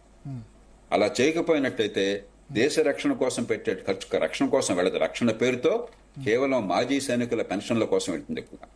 అది దేశానికి మంచిది కాదు. ఓకే, సో ఆ ధైర్యం ఉందా? ఎందుకంటే 1 ర్యాంక్ 1 పెన్షన్ ఇచ్చింది ఇదే గవర్నమెంట్. అట్లా చేసే ధైర్యం ప్రభుత్వాలకు ఉంటుందా? ప్రతిపక్షాలు ఊరుకుంటాయి. ఆల్రెడీ అగ్నివీర్నే ఊరుకోవట్లేదు కదా. ఇప్పుడు మనలో ఎంత విజ్ఞత ఉంటే, పౌర సమాజంలో రాజకీయ పార్టీలు ఎంత ముందు చూపు ఉంటే, మీడియాలో ఎంత నిజాయితీని చర్చ జరిగితే ప్రభుత్వాలకు అంత ధైర్యం వస్తుంది. ఉదాహరణకి వాజ్పేయి ప్రభుత్వం చాలా ముందు చూపుతో, ఆనాడు ఆర్థిక మంత్రిగా ఉన్నది యశ్వంత్ సిన్హా గారు, చాలా ముందు చూపుతో 2004 తర్వాత కొత్తగా రిక్రూట్ అయిన వాళ్ళకి కొత్త పెన్షన్ పద్ధతి పెట్టారు. ఎందుకని ఆయనకే నష్టం లేదు, ఇది కొనసాగితే ఆయన చనిపోయాడు, 2030 దాకా ఆయన బతుకున్నాడు. కానీ ఒక భవిష్యత్తు పట్ల మమకారంతో ఆయన పనిచేశారు. దాన్ని మన్మోహన్ సింగ్ ప్రభుత్వం మరింత కొనసాగించి దేశమంతా విస్తరింపజేసింది. ఒక బెంగాల్ తప్ప అన్ని రాష్ట్రాలు దాన్ని పూర్తిగా అనుసరించినాయి. ఆ రాష్ట్రాలకు అనుసరించేందుకు ప్రత్యేకంగా ప్రోత్సాహకాలు ఇచ్చారు. అంటే ముందు చూపున్న నాయకత్వాలు జాతీయ స్థాయిలో గాని రాష్ట్రాల్లో గాని అన్ని పార్టీల ప్రభుత్వాలు కలిసి వచ్చినాయి. అది విజ్ఞత గల నాయకత్వం. అలా కాకుండా ఈవేళ ఓటు కోసం భవిష్యత్తును నాశనం చేస్తాను, ఈ ప్రజలకు సరిగ్గా అర్థం కాదు కాబట్టి గందరగోళ పరుస్తాను, రేపొద్దున దేశం సర్వనాశనం అయితే నాకేం కావాలని నేను బతికొంటున్నాను అని చెప్పిన భావంతో ఉండే నాయకత్వం, అంతకంటే దారుణ నాయకత్వం ఇంకోట్లేదు. ఇది మన నోటి నుంచి మళ్లీ మళ్లీ రావాలి. మీరు గమనిస్తే గత సంవత్సరాలుగా లోక్సత్తా ఉద్యమం గాని నేను గాని ఎన్నోసార్లు చాలా నిర్మోహమాటంగా నిర్భయంగా మాట చెప్పాం. ఈ దేశంలో ఈ విషయమై గొంతెత్తున్న కొద్ది మందిలో నేను ఒకరిని, ప్రజాస్వామ్య పీఠం ఒకటి. దాని ఫలితాలు వస్తున్నాయి. కాబట్టి మన భవిష్యత్తు గురించి మనం ఆలోచించకుండా పార్టీల మీద, ప్రధానమంత్రుల మీద, ముఖ్యమంత్రుల మీద బాధ్యత పెడితే లాభం లేదు. మనకు విషయం అర్థమైతే 197 మంది ఈ దేశంలో సామాన్య ప్రజలు, 103 ప్రభుత్వంలో పనిచేస్తున్న వాళ్ళు, ఈ పెన్షన్లు పొందేవాళ్ళు. ఈ 97 మంది ప్రయోజనాలని నాశనం చేసి మన దేశంలో డబ్బంతా కూడా, మన పన్నులు కట్టే డబ్బులు అత్యధిక భాగంతో జీతాలకే పెన్షన్లకే ఇచ్చి మన బతుకులు నాశనం చేస్తే మనం మౌనంగా ఉంటే తప్పు మనదవుతుంది. అంచేత మన పౌర సమాజంలో రాజకీయ పార్టీలు నిజాయితీ అని చర్చ కావాలి, వాస్తవాల ఆధారంగా చర్చ కావాలి. ఓకే. అటు ఉద్యోగుల నిజమైన ప్రయోజనాలనే కాపాడాలి, ఇటు సమాజ భవిష్యత్తుని కాపాడాలి. ప్రభుత్వం అన్నది ప్రజల కోసం కానీ ప్రజలు ఉన్నది ప్రభుత్వం కోసం కాదు. ప్రభుత్వోద్యోగులు అన్నది ఈ దేశ ప్రజల సేవల కోసం కానీ ప్రజలు అన్నది ప్రభుత్వోద్యోగులకు ఊడిగం చేయడం కోసం కాదు. ఈ మౌలికమైన విషయం అర్థం కావాలి. ఈ పార్టీలు ఆ విషయం మర్చిపోయి ప్రభుత్వం అనేది ప్రభుత్వోద్యోగుల కోసం, ప్రజల పన్నులు కట్టేది ప్రభుత్వోద్యోగుల కోసం, ప్రభుత్వంలో నాయకుల అధికారుల కోసం, వాళ్ళ అహంకారం కోసం అని చెప్పిన భావన తీసుకొచ్చారు. దాన్ని మనం పూర్తిగా తిరస్కరించాలి. సార్, ఒకటి ఇప్పుడున్న పరిస్థితిలో మోడీ ప్రభుత్వం ఎక్కడికి వెళ్తుందంటారు? మళ్ళీ ఒకసారి సర్జికల్ స్ట్రైక్ చేస్తారా, లేకపోతే పాక్ ఆక్రమిత కాశ్మీర్లోకి వెళ్లే అవకాశం ఉందా, లేదా ఓకే దౌత్యపరంగా మీరు చెప్పినట్టు అక్కడి వరకు రిస్ట్రిక్ట్ అవుతారా? నేను అనుకోవటం ఖచ్చితంగా సరైన సమాచారాన్ని సేకరించి ఎక్కడైతే గట్టిగా దెబ్బ కొడితే ఉగ్రవాదం కొనసాగింపుకి ఆటంకం కలుగుతుందో పూర్తిగా నిర్మూలించలేకపోయినా కూడా దేశం బయట నుంచి మనం పూర్తిగా నిర్మూలించడం ఆ పని పాకిస్తాన్ మాత్రమే చేయగలదు. అక్కడ ఉగ్రవాద శిక్షణ ఇచ్చే శిబిరాలను ధ్వంసం చేయడం కావచ్చు, వాళ్ళ లాజిస్టిక్స్ ని దెబ్బతీయడం కావచ్చు, ఇంకా ఇతర పత్రాలు కావచ్చు. ఖచ్చితంగా ఆ ప్రయత్నం జరుగుతుంది. అది ఎప్పుడు, ఎట్లా, ఎక్కడ అన్నది మనం ప్రభుత్వానికి వదిలేయాలి. మనం ఊరికే రోజు ఒత్తిడి తీసుకొచ్చి ఏదో ఒకటి చేయకపోతే గందరగోళం అవుతుందని భావం కలగజేస్తే ప్రభుత్వాలు ఆందోళనకు గురై తొందరపాటు చర్యలు చేపడతారు. ఏదో ఒక పెద్ద పెర్ఫార్మేటివ్ అంటారు, అంటే చూపెట్టడానికి చేసే చర్యలు అవుతాయి. ఫలితం తక్కువ ఉంటుంది, పర్యవసానం కొన్ని సందర్భాల్లో చెడుగా ఉంటుంది. కాబట్టి ప్రభుత్వం ఆచితూచి పూర్తి సమాచారంతో మనం కొట్టే దెబ్బ ప్రత్యర్థుల్ని అతి తీవ్రమైనటువంటి నష్టం కలిగించాలి. మనకి ఏ నష్టం లేకుండా ఉండాలి. అంతర్జాతీయ సమాజం పాసిబులా? మనకేం నష్టం లేకుండా చేయడం పాసిబులా? పాకిస్తాన్ కూడా కావచ్చు, కానీ పాకిస్తాన్ ఆయుధ సంపత్తి కూడా ఏం తక్కువేం కాదు కదా. అంటే ఇప్పుడు గతంలో ఉదాహరణకి ఎప్పుడైతే మనం చాలా జాగ్రత్తగా పరిమితమైన దాడులు చేశామో పాకిస్తాన్ కూడా అంతకుమించి ప్రతిఘటన చోటు చేయలేకపోయింది. యుద్ధంగా పరిణమిస్తే పాకిస్తాన్ సర్వనాశనం అవుతుంది, కానీ మనకు కూడా నష్టమే. కాబట్టి యుద్ధం దాకా వెళ్లకుండా ఖచ్చితంగా గట్టి దెబ్బ తగలాలి. ఆ దెబ్బ ఎక్కడ, ఎప్పుడు, ఎలా అన్నది మనం నిర్ణయించుకుని చేయాలి తప్ప తొందరపడితే చేయాలి. సరే, ఇప్పుడు వాళ్ళు మీరు అన్నారు సర్వనాశనం అవుతారు, కానీ మనకు కూడా నష్టమే. వాళ్ళు సర్వనాశనం అయి కొంత మన నష్టపోయినా పర్మనెంట్ గా ప్రాబ్లం సెటిల్ అవుద్ది కదా. కాదు, మనం ఆఫ్ఘనిస్తాన్ ఆఫ్టర్ ఒక చిన్న దేశం, పాకిస్తాన్ తో పోలిస్తే ఆఫ్ఘనిస్తాన్ గోచిపాతంత దేశం. ఏం చేయగలిగింది అమెరికా చివరికి?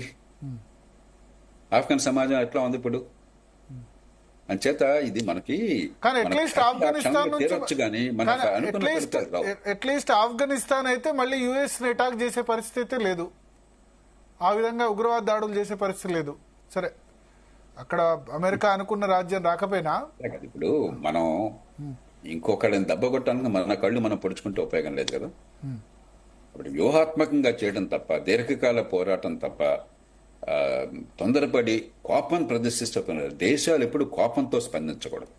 దేశాలు ఎప్పుడు ఆచితూచి స్పందించాలి, ఆలోచనతో స్పందించాలి, తెలివితో స్పందించాలి, లాఘవంగా స్పందించాలి. ఓకే, సో అంటే లిమిటెడ్ స్ట్రైక్స్, సర్జికల్ స్ట్రైక్స్, ఉగ్రవాద స్థావరాల మీద దాడులు చేస్తే పాకిస్తాన్ ఊరుకుంటుందా? మళ్ళీ వాళ్ళు ఏదైనా చేయరా? అప్పుడు ఆటోమేటిక్ గా నష్టం కూడా మన వైపు ఉంటుంది కదా. ఎంత కొత్త వాళ్ళు చేయలేరు. మనం కనుక సరైన రీతిలో స్పందించినట్టయితే పాకిస్తాన్ దానికి పెద్ద యుద్ధంగా మార్చేటువంటి ధైర్యం గాని, శక్తి గాని అంతర్జాతీయ సమాజం నుంచి మద్దతు గాని ఉండవు. ఓకే, కాబట్టి అంతర్జాతీయ సమాజంలో కూడా మద్దతు కూడా కట్టాలి. మనం ప్రతి అనుక్షణం, ప్రతి విషయం కూడా ఏం జరుగుతోంది, ఏం జరిగింది, సాక్ష్యాలు ఏమిటి, మొత్తం కూడా ప్రపంచానికి మనం తెలియజెప్పాలి. ఖచ్చితంగా ఈవేళ అమెరికా మన పక్కనే ఉంటుంది ఈ విషయంలో, పాశ్చాత్య దేశాలు మన పక్కనే ఉంటాయి. రష్యా కాస్త తటస్థంగా ఉన్నా మనకు అనుకూలంగానే ఉంటుంది. చైనా పాకిస్తాన్ పక్కన మొగ్గు చూపినా కూడా తటస్థంగా ఉంటుంది. ఈ విషయంలో ఉగ్రవాద చర్యల చైనా తటస్థంగా ఉంటుందా అంటే పాకిస్తాన్ పట్ల మొగ్గు ఉంటుంది, కానీ ఈ ఉగ్రవాదం విషయంలో పాకిస్తాన్ సమర్థించే సాహసాన్ని చైనా చేశారు కదా సార్. ఇప్పుడు లాస్ట్ టైం భద్రతా మండలిలో వాళ్ళు వీటో చేశారు పాకిస్తాన్ కు అనుకూలంగా. ఐక్యరాజ్య సమితిలో ఓట్లు ఎలా వేసుకుంటే ఎవరికి కావాలి, దాని గురించి మన పెద్ద ఆందోళన అక్కర్లేదు, మనం దాని గురించి భయపడక్కర్లేదు. అంటే ఉగ్రవాద సంస్థలుగా లష్కర్ ఈవేళ ప్రపంచ సమాజంలో అమెరికా ప్రతిభ తగ్గుతోంది. చైనా ఆలోచన, చైనా వాదన ఏమిటి? అమెరికా ప్రతిష్ట మసకపారుతుంది. అమెరికా విశ్వసనీయంగా ఉండటం లేదు. అమెరికా తెక్క వ్యవహరిస్తోంది. మమ్మల్ని నమ్మొచ్చు. ప్రపంచంలో అగ్రరాజ్యంగా, అంతర్జాతీయ సూత్రాలకు అనుగుణంగా నడిచే వాళ్ళంగా, అంతర్జాతీయ వాణిజ్యాన్ని ప్రోత్సహించే దేశంగా, ఒక బాధ్యత గల దేశంగా చైనా మనగలుగుతోంది. మమ్మల్ని మీరు నమ్మండి అని ఇప్పుడు చైనా చెప్తోంది ప్రపంచానికి. అలాంటి సందర్భంలో పాకిస్తాన్తో మైత్రి వల్ల కొద్ది లాభం ఉన్నా కూడా పాకిస్తాన్కి ఉగ్రవాదం విషయంలో మద్దతు ఇస్తే చైనాకి నష్టం చాలా ఎక్కువ. ఇచ్చిన సందర్భం ఉంది కదా. ఇప్పుడు హఫీజ్ సయీద్ విషయంలో లేదా లష్కర్ ఏ తోయిబా విషయంలో వాళ్ళు వీటో చేసిన సందర్భం ఉంది కదా 3-4 years బ్యాక్. సాంకేతిక విషయాల్లో చేస్తారు, కానీ మౌలిక విషయంగా ఎస్కలేట్ అయినప్పుడు చైనా వాళ్ళకి మద్దతు ఇవ్వడం అసాధ్యం అవుతుంది. ఆయుధ సంపత్తి విషయంలో లేకపోతే వాళ్ళ పోర్టులు, గదర్ పోర్టు కానీ వాటి విషయంలో సపోర్ట్ చేస్తుంది కదా చైనా. అది ఇప్పుడు రెండు దేశాల మధ్య సంబంధాలను మనం బయట నుంచి ఏం చేయలేం. చైనా వాళ్ళు బెల్ట్ అండ్ రోడ్ ఇనిషియేటివ్ లో భాగంగా మన దేశం చుట్టూ కూడా మోహరించి రకరకాల శక్తులకు ఎదిరించాలన్న వ్యూహంలో భాగంగా, అంతర్జాతీయంగా వాళ్ళ ప్రభావం పెరగాలన్నటువంటి వ్యూహంలో భాగంగా పాకిస్తాన్ లాంటి దేశాలకి విపరీతమైనటువంటి ఆర్థిక సాయం చేస్తుంది. చైనాకు డబ్బులు ఉన్నాయి, అందుకని దాన్ని కూడా ఎక్కడి నుంచి వచ్చింది, ఆర్థిక బలం నుంచి వచ్చింది. కాబట్టి మనం కూడా ఒకటి ఇప్పుడు తాత్కాలికంగా ఒడుపుగా వ్యవహరించడం, 2 దీర్ఘకాలికంగా వ్యూహాలను ఏర్పాటు చేసుకోవడం ఉగ్రవాదాన్ని అంతం చేయడం కోసం, 3 నిజమైన బలం వచ్చేది ఆర్థికంగా మనం చైనాలాగా బలాన్ని సంతరించుకోవడం. ఈ 3 పట్ల 3 సమానంగా ఏకకాలంలో చేపట్టాలి, అంతేకాని ఒకదాని కోసం ఇంకోదాన్ని త్యాగం చేయకూడదు. యా, సో ఒకటి లిమిటెడ్ స్ట్రైక్స్ జరిగినప్పుడు, ఇప్పుడు last time Abhinandan Varthaman incident జరిగింది కదా, సర్జికల్ స్ట్రైక్స్ లేకపోతే అటువైపు వెళ్లి దాడులు జరిగినప్పుడు మన సైడ్ కూడా అటువంటి నష్టం జరిగే అవకాశం ఉంది కదా. లాస్ట్ టైం అంటే వాళ్ళు విడిచిపెట్టాల్సి వచ్చింది.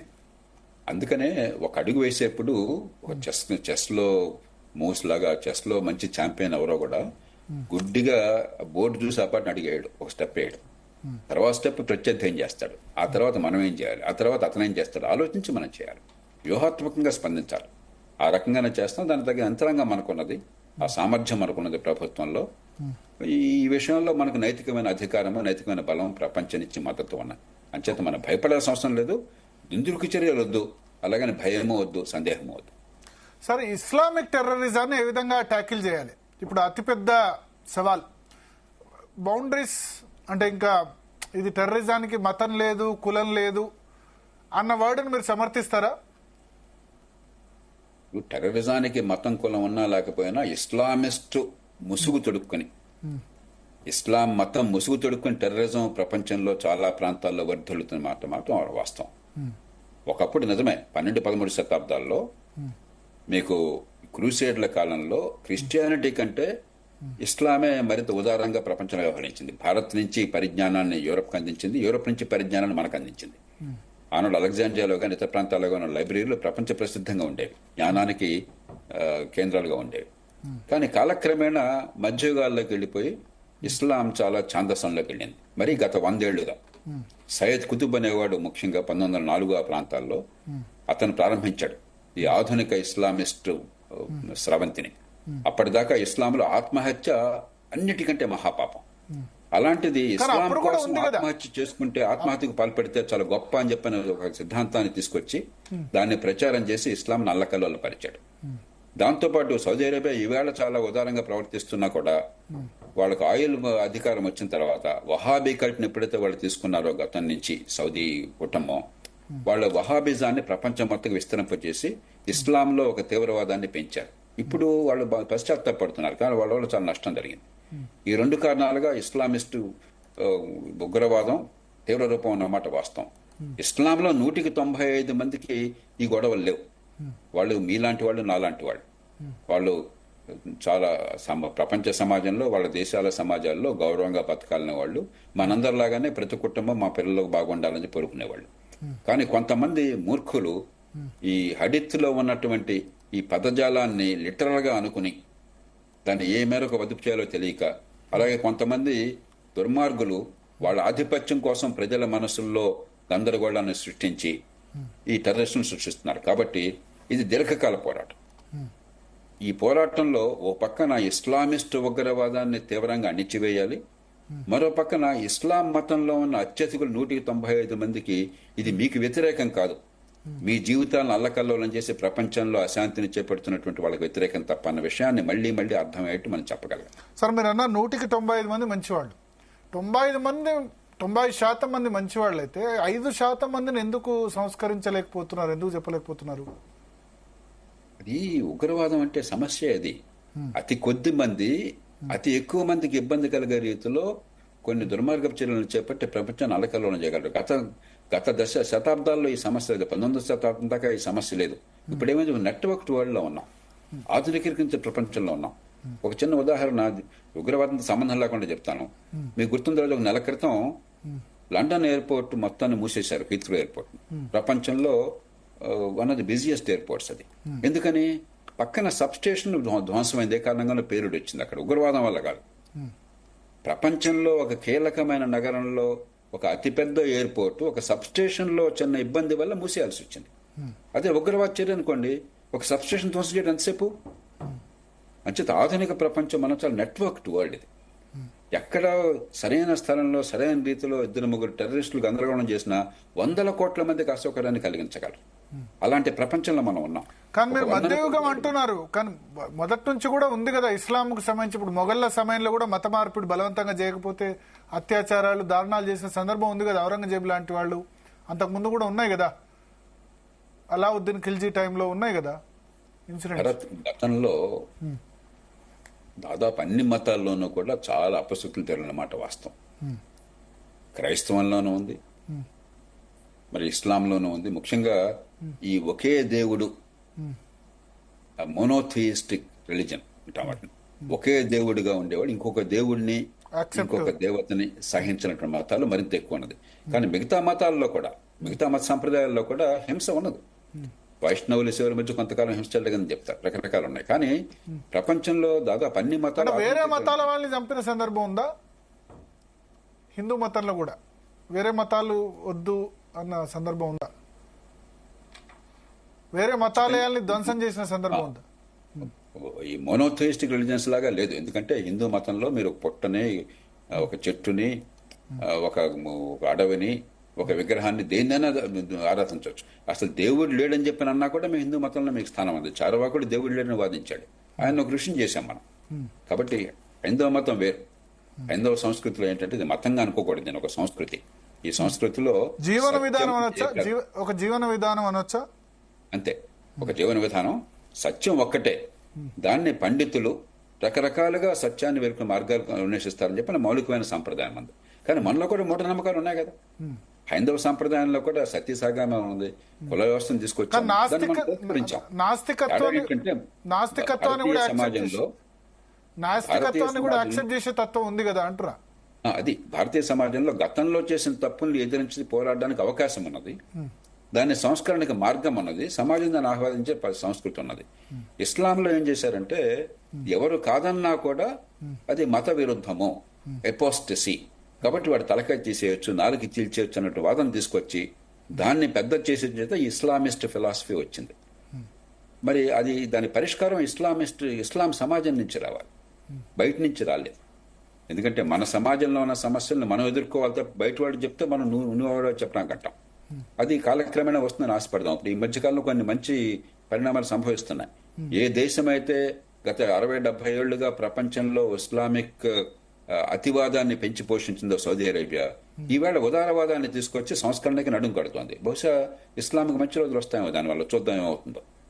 అది ఇస్లాం సమాజాన్ని చూడాలి. ఎందుకంటే ప్రతి కుటుంబానికి ఏ మతంలో ఉన్నా కూడా నా పిల్లల బతుకులు నాకంటే బాగుండాలి, నా పిల్లలు మరింత ఎదగాలి, ప్రపంచంలో గొప్పవాళ్లుగా కావాలన్న కోరిక లేని కుటుంబం ఉండదు. అది ఇస్లాంకి పూర్తిగా వర్తిస్తుంది. మన దేశంలో మన చుట్టూ ఎంతమంది ముస్లింలు లేరు, వాళ్ళందరూ మనలాంటి వాళ్లే, ఏ రకంగా తేడా లేదు.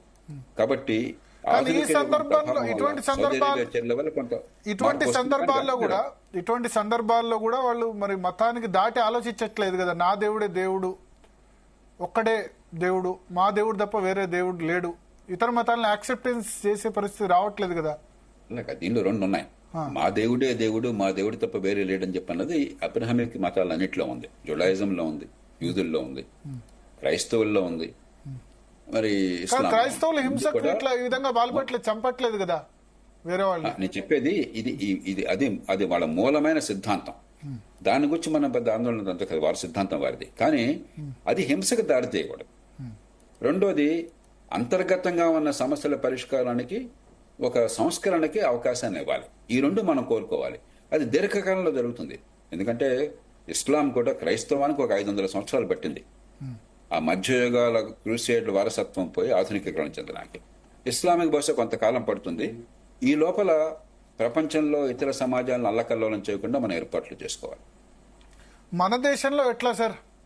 ఇప్పుడు కాశ్మీర్ నుంచి ఎవరో ఒకళ్ళు ఒక పాకిస్తాన్లో మదర్సాలో శిక్షణ పొంది జిహాద్ అని చెప్పి వచ్చి వాళ్ళు ప్రాణాలకు తెగించి వస్తున్నారు. ఇప్పుడు జరుగుతుంది ఏంటంటే ప్రాణం పోయినా పర్లేదనే వస్తున్నారు కదా. అదో సిద్ధాంతం ఉంది, జన్నత్ 72 మంది కన్నెలు సిద్ధంగా ఉంటారు మీరు జిహాద్లో చచ్చిపోతే అన్నదాన్ని బాగా ప్రబలంగా నమ్మి బాట దాటి చచ్చిపోయేందుకు సిద్ధంగా వస్తున్నారు. చనిపోవడానికి సిద్ధంగా వచ్చిన వాడికి కష్టం కదా వాళ్ళని ఆపడం. అందుకనే భరత్ ఉగ్రవాదాన్ని ఎదుర్కోవటం అన్నది దీర్ఘకాల పోరాటం. మనకి 199.9 మంది ఏ రకంగా ఇబ్బంది లేకుండా శాంతియుతంగా ఉన్నా కూడా 100కి ఒక్కడు చాలు కదా. మన దేశంలో ఉదాహరణకి ఒక 18-20 కోట్ల మంది ముస్లింలు ఉన్నారు. బహుశా 18 కోట్లు దాటి ఉండొచ్చు. 18 కోట్ల మందిలో మీకు 1000కి ఒక్కడన్నా కూడా ఒక 2 లక్షల మంది అయిపోతున్నారు కదా. 2 లక్షల మంది దృష్టిలో ఒక నలుగురు ఉంటే చాలు గందరగోళం సృష్టించడానికి. అది మనం అర్థం చేసుకోవాలి. ఇది అందరికీ ఆపాదించడం వల్ల మనం మరింత ప్రమాదాన్ని కొని తెచ్చుకోవడం అవుతాం. రెండవది, ఖచ్చితంగా దాన్ని అరికట్టే ఏర్పాటు చేయాలి, నిర్దాక్షిణ్యంగా శిక్షించాలి తప్పులు జరిగినప్పుడు, నేరాలు జరిగినప్పుడు. డెమోగ్రాఫిక్ చేంజెస్ మళ్ళీ రిక్రూట్మెంట్ లేకుండా ఆపాలి. డెమోగ్రాఫిక్ చేంజెస్ ఎట్లా ఎదుర్కోవడం? పాపులేషన్ పెరగడం. అందుకని మనం వ్యూహాత్మక వ్యవహరించకుండా ఉన్నట్టు ఏమవుతుందంటే రిక్రూట్మెంట్ పెరుగుతుంది. ఉదాహరణకి అల్ఖైదా కానీ, ఐసిస్ కానీ, లేకపోతే మనలాంటి కొన్ని సమాజాల్లో రిక్రూట్మెంట్ పెరుగుతుందంటే మాకు అన్యాయం జరుగుతోందన్న భావం గనక సామాన్యుల హృదయాల్లో ఉంటే వాళ్ళల్లో 1000కి టెర్రరిస్ట్ అయ్యే ప్రమాదం లేదు. కాబట్టి మాకు అన్యాయం జరుగుతోంది అన్న భావన లేకుండా న్యాయంగా ప్రపంచ సమాజం మిమ్మల్ని చూస్తోందన్న విశ్వాసం కలిగే తీరు ఉండాలి. ఇక దీర్ఘకాలం ఈ మతాల లోపల నుంచే సంస్కరణవాదం వచ్చి ఒక 50 ఏళ్లకో 100 ఏళ్లకో పూర్తిగా మార్పు వచ్చే ఏర్పాటు కావాలి. అంచేత బహుముఖ పోరాటం కావాలి. ఇప్పుడు కాశ్మీర్ లో అన్యాయం జరుగుతుందన్న భావాన్ని మనం తుడిపేయడం అంత ఈజీయా? అది భారతదేశం ముస్లింలో ఉంది, పాకిస్తాన్ లో ఉన్న వాళ్ళలో ఉంది. దాన్ని ఎట్లా ఈవేళ ఆ వాదన ఎవ్వడు మెడమెత్తల కొన్నాడు చేయట్లేదు. ఒక్కసారి జమ్మూ కాశ్మీర్ లో ఆర్థిక పరిస్థితులు, పక్కన ఉన్నటువంటి ఆక్యుపైడ్ కాశ్మీర్, పాకిస్తాన్ ఆక్యుపైడ్ కాశ్మీర్ లో ఉన్న పరిస్థితులు, లేదా పాకిస్తాన్ లో పరిస్థితులు చూస్తే ఎక్కడ అన్యాయం జరుగుతుందో వాళ్ళకి స్పష్టంగా అర్థమవుతుంది. మీకు ఆర్థికంగా పెరుగుతున్నప్పుడు, ఉదాహరణకి మన చనిపోయిన వాళ్ళ ఒక అతను మీరు గమనించుంటారు, గుర్రం మీద స్వారీ చేయించేవాడు టూరిస్టులకి ఒక సామాన్య ముస్లిం, ఆదిల్ మొహమ్మద్ షా ఏదో ఉంది పేరు, అని పేరు. ఆయన ఎందుకు చనిపోయాడు? హిందువులను కాపాడడం కోసం టెర్రరిస్టుల వ్యతిరేకంగా తనుకొని నిలబడి తుపాకు గుళ్ళకు బలైపోయినాడు. కాబట్టి కాశ్మీరీ సమాజానికి కానీ భారతదేశంలో సమాజానికి కానీ అర్థమవుతోంది. కొన్ని సందర్భాల్లో కొంతమంది గుండెల్లో విషాన్ని మనం. అదే సమయంలో నిన్న చెప్పారు ఏంటంటే శాలువలు అక్కడ అమ్మేవాళ్ళు కొంత డైవర్ట్ కూడా చేశారట. పారిపోతున్న వాళ్ళు లేదు మీరు అక్కడ పడుకుంటే కింద పడుకుంటే కనుక వాళ్ళు వదిలేస్తారని చెప్పి డైవర్ట్ చేసిన వాళ్ళు కూడా ఉన్నారంటారు. ప్లస్ లోకల్ సహకారం లేనిది జరగదు కదా. ఉంటుంది ఖచ్చితంగా, ఎంతో కొంత లోకల్ రూట్స్ లేకుండా ఇలాంటివి సాధ్యం కాదు. నేను పూర్తిగా ఒప్పుకుంటున్నాను. దానికి మనకు బలమైన చట్టాలు ఉన్నాయి, చట్టాలను ప్రయోగించాలి. అదే సమయంలో దీర్ఘకాలంలో మీ ప్రయోజనాలు ఈ దేశ భవిష్యత్తు ముడిపడి ఉన్నాయి, ఇలాంటి పిచ్చి వాళ్లతో మీరు జమ కట్టినట్టయితే మీరు నాశనం అవుతారన్న విషయం వాళ్ళకి అర్థము కావాలి. 2 ప్రయత్నాలు జరగాలి. కేవలం తుపాకీ ఒక్కటే చాలు, తుపాకీ అవసరం, అది ఒక్కటే చాలు, లాలన్నా కూడా కావాలి. బట్ కొద్దిమంది అంటారు ఏంటంటే కాశ్మీరీల మనసులు గెలుచుకోవాలి, మొత్తం అక్కడ ఆర్మీని తీసేయాలి, అక్కడి నుంచి తీసేస్తే పరిస్థితులు బాగుపడతాయి, ఏదో ఆర్టికల్ 370 రద్దంటే కాదు అని అనే వాళ్లకు మీరు ఇచ్చే జవాబు? నేను ఆ వాదన అంగీకరించను. అది చాలా పొరపాటు వాదన, అమాయకమైన వాదన, ముందు చూపులేని వాదన. మీకు టెర్రరిజం పక్కన పెట్టేద్దాం. మన ఇప్పుడు మీరు పెరిగిన ప్రాంతం పాత కరీంనగర్ జిల్లా ధర్మవరం ప్రాంతం వగేరా. అక్కడ గతంలో మావోయిస్టులు రాజ్యం వెళ్ళేవాళ్ళు, పీపుల్స్ వార్ గ్రూప్. ఎలా దాన్ని అంతమందించగలిగాం? ఏ ఒక్కటి చాలు. ఖచ్చితంగా తుపాకీ ప్రయోగించాలి. రాజ్యాంగ పరిధి లోపల హింసకి ప్రతిహింస ఉండి తీరవలసిందే, రాజ్యాంగ పరిధి లోపల. 2, అదే సమయంలో మనకి సమాచారం కావాలి. నిఘా బృందాలు విలువైన సమాచారాన్ని ఇవ్వాలి. అంతేగాని గుడ్డిగా తుపాకు ఉపయోగిస్తే లాభం లేదు, లాభంగా నష్టంగా జరుగుతుంది. 3, దీర్ఘకాలంలో అభివృద్ధి అక్కడికి వెళ్ళాలి, రాజకీయ ప్రక్రియ అక్కడికి వెళ్ళాలి, స్కూల్స్, రోడ్స్, డెవలప్మెంట్ వర్క్స్ జరగాలి. అది కొన్ని తప్పులు జరిగినా కూడా ఈ 3 జరిగినాయి. 3 జరగకుండా తుపాకీ ప్రయోగించకుండా మీరు నక్సలైట్ అని చేసేది సాధ్యమే ఉండేది కాదు. ఆటోమేటిక్ గా ఎడ్యుకేషన్, ఎంప్లాయ్మెంట్, ఉద్యోగ అవకాశాలు దొరికిన తర్వాత నక్సలిజం రిక్రూట్మెంట్ ఆగిపోయింది. ఎగ్జాక్ట్లీ.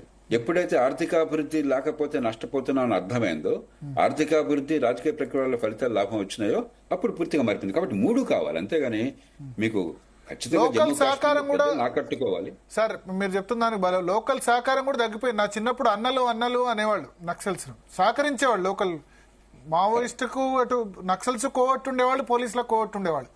కానీ సహకారం అన్నది తగ్గిపోయింది, రిక్రూట్మెంట్ కూడా పూర్తిగా తగ్గిపోయింది.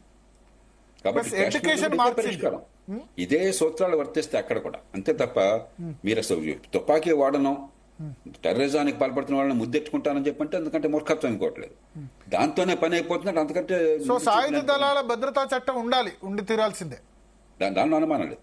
ఇప్పుడు ఎక్కడెక్కడ అవసరం లేదో అక్కడ భద్రతా చట్టాన్ని ఆఫ్సాని తొలగిస్తున్నారు. ఈశాన్య భారతంలో కొన్ని రాష్ట్రాలు, కొన్ని ప్రాంతాల నుంచి అక్కడ ఉపసంహరించుకున్నాం. కానీ అవసరం ఉన్న మేరకు రక్షణ దళాలకి అధికారం ఇవ్వకపోతే, చట్టపరంగా అధికారం బాధ్యత ఇవ్వకపోతే, వాళ్ళ చేతుల్లో తుపాకీ పెట్టకపోతే ఎలా ఎదుర్కొంటాం దుర్మార్గాన్ని? అంచేత ఏకకాలంలో అన్నీ కావాలి. తుపాకీ ఉపయోగించడం తుపాకీ కావాలి, లాలనగా చేసేటట్టు లాలన కావాలి, అభివృద్ధి వల్ల వచ్చేది అభివృద్ధి కావాలి. 3 జరగాలి తప్ప ఈ ఒక్కటే కావాలనుకుంటే సాధ్యం కాదు, 3 కావాలి. సో ఇప్పుడు మీరు చెప్తున్న దాని ప్రకారం ఇప్పుడు అక్కడ రిక్రూట్మెంట్ ఆపాలి, లేకపోతే స్థానికుల సహకారం ఆపాలంటే టూరిస్ట్ కావాలి, ఇన్వెస్ట్మెంట్స్ రావాలి కదా, వాళ్ళ నోట్లోకి ముద్ద పోవాలి, సొంతంగా సంపాదించుకునే కెపాసిటీ పెరిగి కుటుంబము ఆర్థికంగా వాళ్ళు ఎదగాలి. ఇప్పుడు కాశ్మీర్లో ముస్లింలు ఆర్థికంగా ఎదిగే పరిస్థితి లేకనే కదా ఈ సిచ్యువేషన్. నెలకి 3-4 వేల రూపాయలు కూడా సంపాదించలేని దుస్థితి. అదే టూరిస్టులు లాస్ట్ 2 years బాగా వెళ్ళారు. 2 కోట్ల మంది 2022లో హైయెస్ట్ 1.88 crores అనుకుంటా. సో వాళ్ళ నోట్లోకి ముద్ద వెళ్ళింది. అయినా ఆర్టికల్ 370 రద్దు జరిగినా సరే పెద్దగా ఇన్సిడెంట్ జరగలేదు. మెల్లమెల్లగా ప్రధాన జనజీవన స్రవంతిలోకి వస్తున్నారు. అక్కడ కూడా ఇండస్ట్రీస్ పెట్టి ప్రయత్నం జరుగుతుంది పూర్తి స్థాయిలో. జరుగుతున్న సమయంలో కరెక్ట్గా ఇప్పుడు అటాక్ జరిగింది. ఇప్పుడు మళ్ళీ సంవత్సరం టూరిస్టులు పోవడానికైతే భయపడతారు. మళ్ళా సేమ్ అదే సిచ్యువేషన్ రాదా? భరత్, మీరు చెప్పింది పూర్తిగా వాస్తవం. ఇది కారణం ఏంటంటే మనం చెప్పలేం, కానీ మనం ఊహించుకోవచ్చు.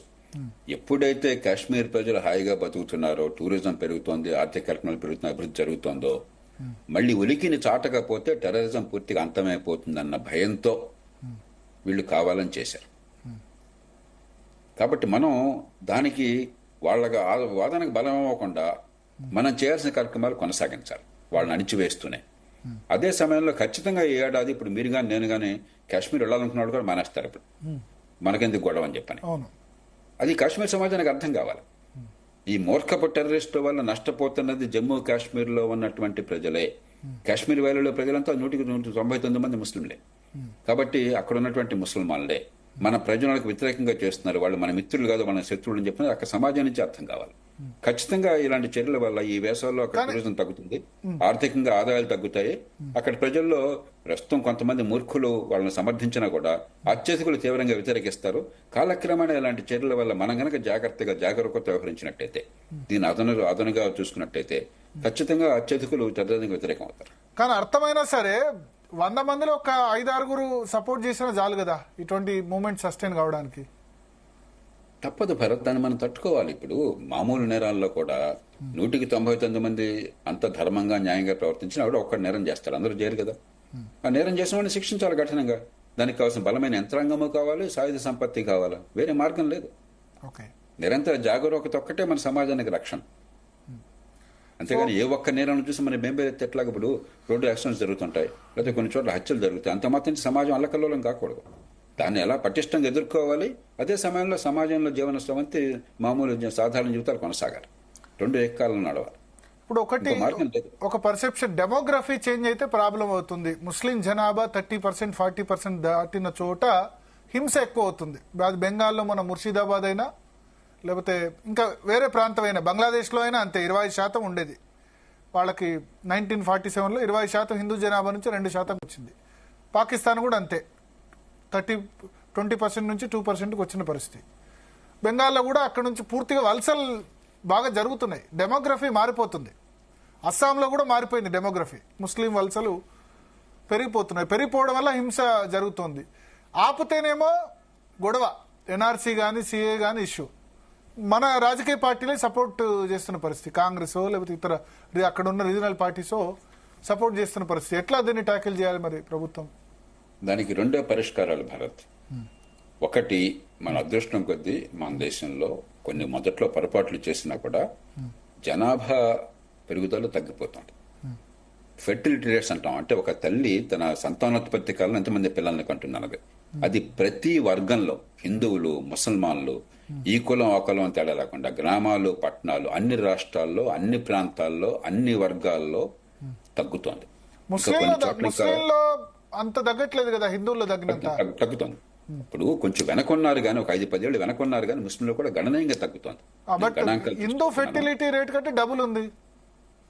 లేదు లేదు, డబుల్ లేదు, కొంచెం ఎక్కువ ఉన్నది, కానీ అది కూడా తగ్గుతుంది. మీరు గత 10 ఏళ్లుగా చూసినట్టయితే గణనీయంగా తగ్గింది.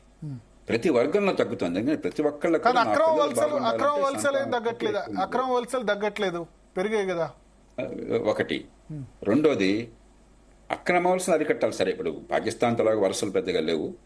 బంగ్లాదేశ్ తో ఉన్నమాట వాస్తవము. ఈ మధ్య కాలంలో బంగ్లాదేశ్ లో అక్కడ ప్రభుత్వం మూర్ఖంగా వ్యవహరించడం చేత కొంచెం గట్టిగా కట్టుదిట్టం మనం చేస్తున్నాము. అవసరము వచ్చింది ఇవాళ.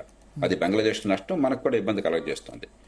కానీ దీర్ఘకాలంలో ఒకటి, సంతానోత్పత్తి తగ్గటంతో పాటు దేశం లోపల అంతర్గత వలసలు పెరిగినాయి అనుకోండి, ఒక్కచోటే జనాభా ఎక్కువ ఉండదు. ఉదాహరణకి జమ్మూ కాశ్మీర్ లో కీలకమైన అంశం ఏమిటి, 370 మనం తీసేయగానే దేశంలో ఏ ప్రాంతం నుంచి అయినా కూడా ఈ దేశ పౌరులుగా ఎక్కడైనా మనకి నివాసం ఉండే హక్కు ఉంది కాబట్టి అక్కడికి వలసలు పెరిగినాయి. అక్కడ ఇతర ప్రాంతాల నుంచి వచ్చే పెట్టుబడులు పెరిగినాయి.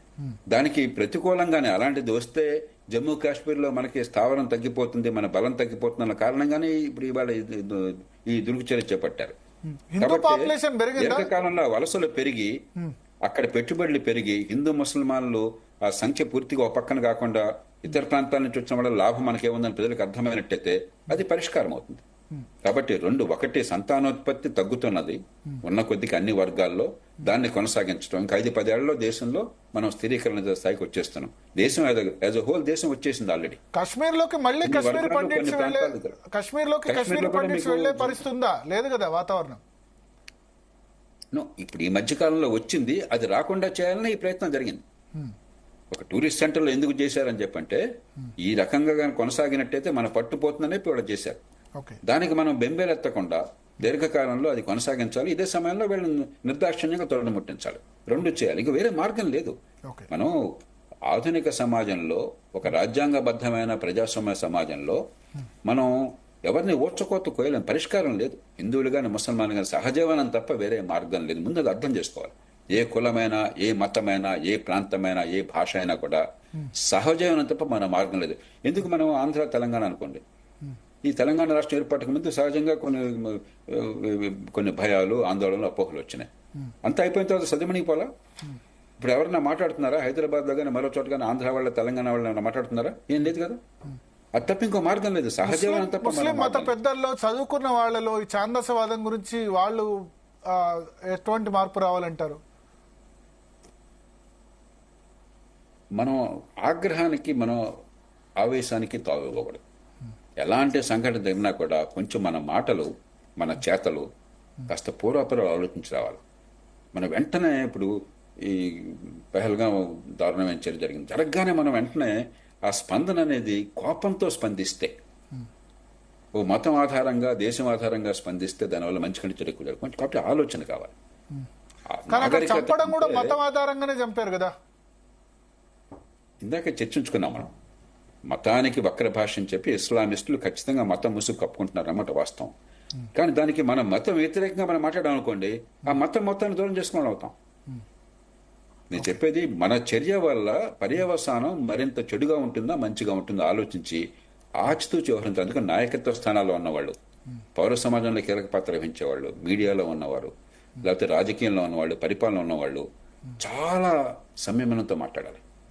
చాలా ముందు చూపుతూ ఒక మాట మాట్లాడితే ప్రభావం అంటే అర్థం చేసుకోవాలి, ఒక చర్య ప్రభావం అంటే అర్థం చేసుకోవాలి.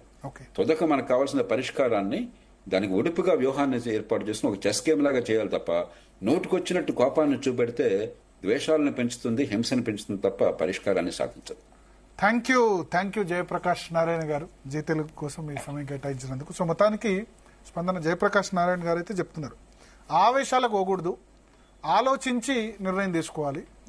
యుద్ధం లాంటి అక్రబుద్దీన్ బయటపెట్టింది కదా, భారత భూభాగంలో పాకిస్తాన్ సైనికులు మరోసారి కాల్పులు జరిపారు కదా, ఏంటి మరి? మన వాళ్ళు కూడా కాల్పులు జరిపారు. కాల్పుల విరమణ ఒప్పందం ఇంకా లేదు. సిమ్లా ఒప్పందం ఏదైతే ఉందో దాన్ని రద్దు చేసుకుంటాడు పాకిస్తాన్ చెప్పింది. సిమ్లా ఒప్పందం అంటేనే కాల్పుల విరమణ, బార్డర్ ఇరుపక్షాలు పాటించాలని, దాన్ని రద్దు చేసుకుంటాడు వాళ్ళు చెప్పారు.